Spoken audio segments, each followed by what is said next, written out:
今日又係2月11號星期六，相信大家都知道㗎啦。呢個香港呢個特首選舉咧，已經係去到第一個回合，已經係差唔多係比較明朗化㗎啦。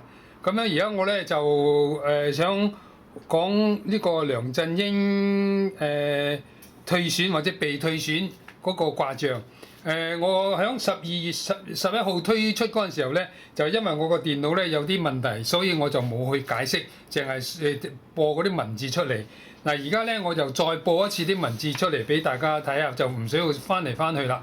咁樣就然後咧就我就解釋一下。嗱，呢個咧文字部分就係咁樣。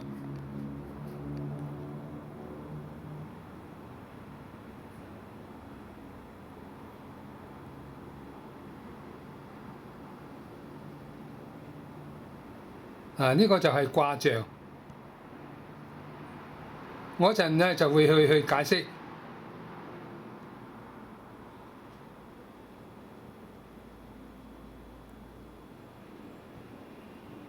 咁大家會明白呢個呢個占卦嗰個靈驗不可思議。如果你相信嘅話，嗱好啦，咁樣咧就係。嗱，呢個卦象有興趣嗰啲朋友咧，你可以去睇翻我呢個12月11號推出嗰個解釋。而家咧我就喺呢度咧就詳細解釋嗰個卦象係點樣。當時咧就係我係11月24號就起個卦。我相信大家即係睇翻轉頭咧，就知道當時咧梁振英會獲得連任嗰個呼聲咧就係好高嘅嚇。咁當時咧我就趁呢個咁機會起一個卦，究竟佢會唔會再連任咧咁樣？咁咧第二咧大家知道啦，12月9號就中央即係有暗示啦，當嗰個我哋唔好理佢啦。咁梁振英12月9號就正式宣布佢退出參選啦。呢個佢係咪被退選咧？嗰個我哋唔好理佢啦。咁個事情發展到今天咧，就係話佢已經明顯係退出咗嗰個遊戲㗎啦。咁我就講翻我11月24日所起嘅卦，個卦象係咩咧？當時我咧就係占呢個梁振英。嗱，我占問係咩咧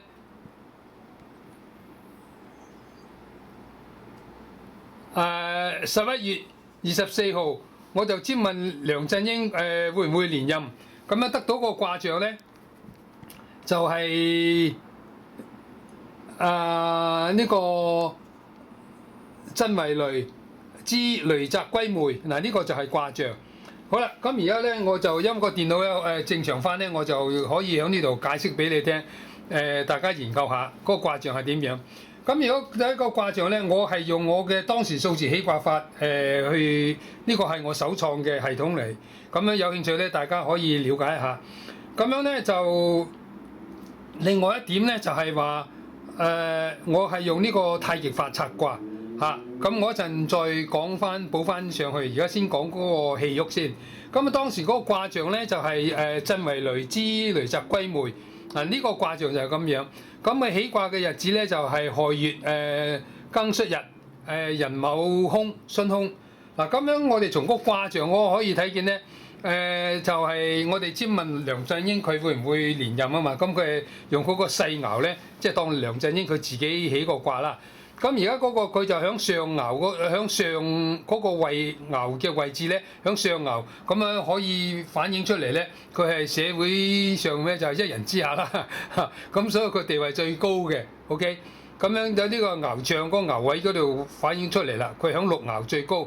但係臨蛇咧就係佢自己內心係疑惑，唔 sure 係有咗疑慮。好啦，咁樣咧佢就係財戌土嚇，咁動爻咧。就係第二嗰個係興人木化出咧就興某木係化進，興爻咧就係代表佢嘅競爭對手。咁我哋可以從呢度咧就可以解釋嗰個信息係點樣。雖然佢係巽空人卯係巽空，但係當時11月24號嚟咁講法咧，就係因為佢嗰啲對手都冇明顯啊嘛，係佢差唔多佢副星最高啊嘛，即係。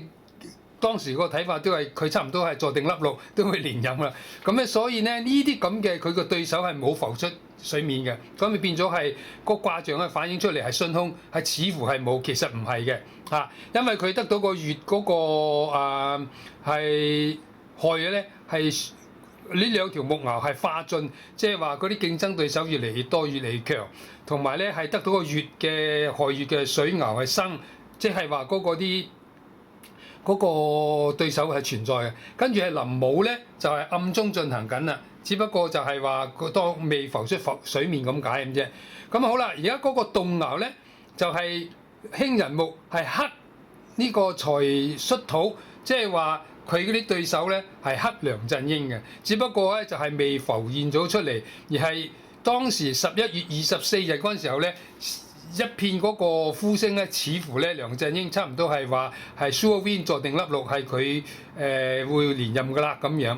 係11月24號，我起個卦。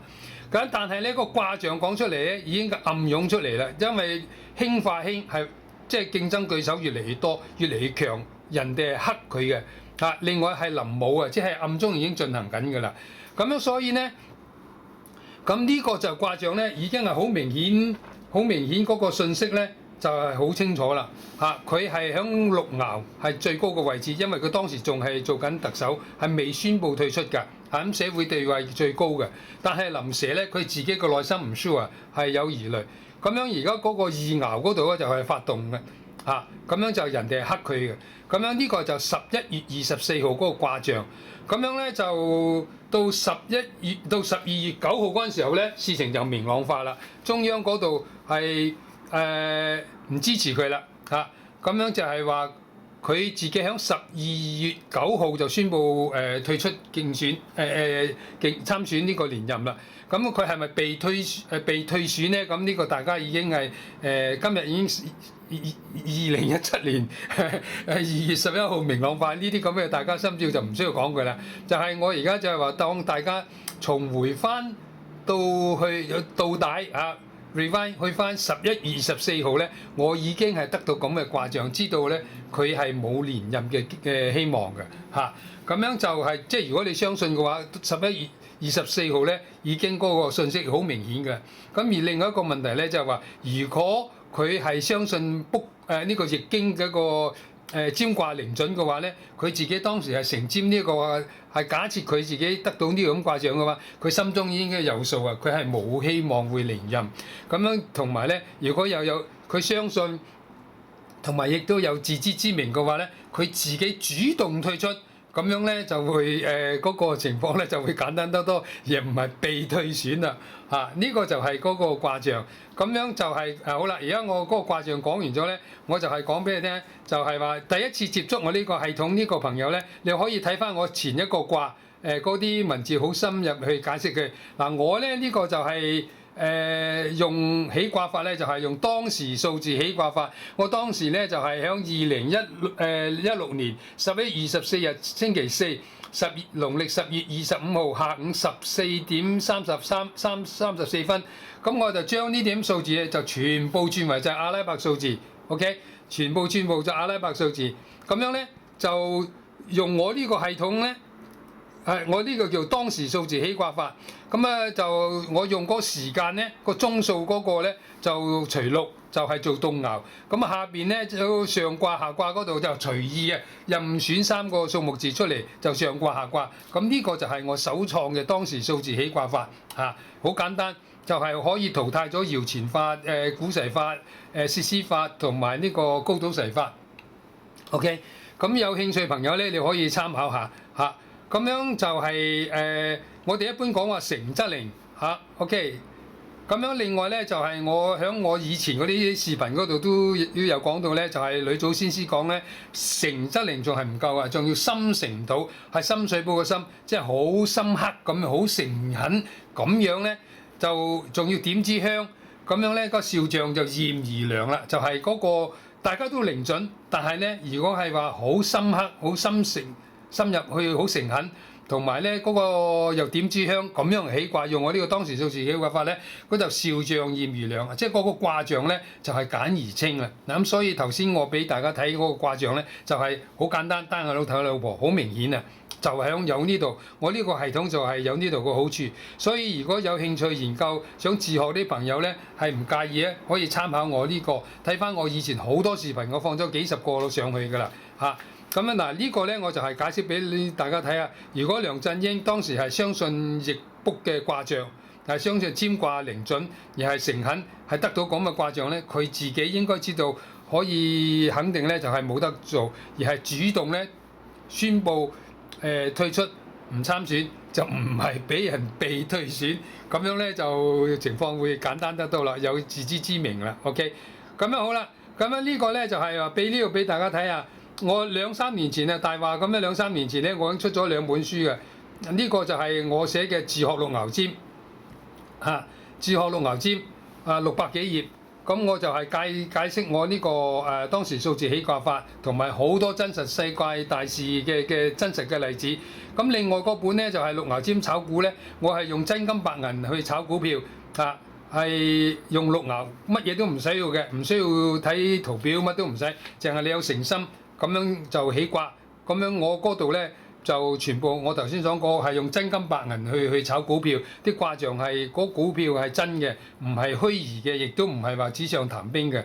咁樣呢個係市面上唯一一本係用六爻占炒股。咁樣點解我呢2本書我而家諗翻轉頭咧，就係我哋俗語所講嘅唔怕生壞命，只怕安壞命。咁樣咧我寫2本書咧寫咗2年啦，就反應都仲係未如理想咧。咁樣我而家先知道，就係點講咧？香港搞術數嗰啲咩風水命相嗰啲咧，有報紙啊咩嗰啲已經成行成市好成熟啊。但係六爻咧，我點解會用六爻咧？就係六爻咧，其實就係國內嘅講法嚇。國內嘅講法叫六爻，如果我哋用香港嘅講法咧，叫做占卦或者易卜啊、卜卦或者叫文王卦咧，咁啊大家會好清楚，哦就係呢樣嘢，其實係呢一類咁嘅嘢嚟嘅。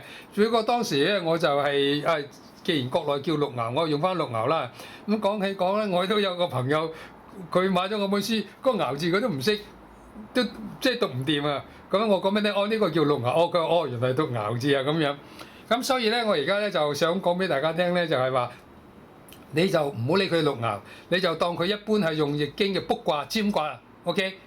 就個系統就係咁樣嘅啫。咁我呢度咧就係推出咗我當時數字起卦法咧，係簡單好多噶啦。同埋咧，如果咧用我個方法，你睇翻我以前好多視頻咧，即係有興趣學嗰啲朋友咧，參考嗰啲朋友咧，睇翻我好多嘅視頻咧，你係會知道係用呂祖先師呂祖先師嘅基文咧，我都登咗出嚟俾大家參考噶啦，唔係話空口講白話。同埋呂祖先師亦都係同意允許我可以公開啲基文嘅。咁所以就係話用點一支香，好心誠懇咁嚟去占個卦咧，嗰啲卦象咧就係簡而清。就係用呂祖先師嘅術語講叫肖像驗而良，好似頭先我講呢個梁振英呢個卦象咁樣咧，就好明顯啦。我係11月24號起卦，佢已經係冇希望去連任㗎。如果佢係相信而係用呢個誠懇嘅方法得到咁嘅卦象，而係相信又接受嘅話咧，佢如果係主動話宣佈退出咧，就唔需要搞到被退選咁樣啦。咁喺第2回合嗰度咧，嗰個入閘啊，邊位得選會勝出啊？嗰啲咧我會密切留意，適當時機咧我會放上網咧，再同大家分享嘅嚇。希望大家欣賞，多謝大家。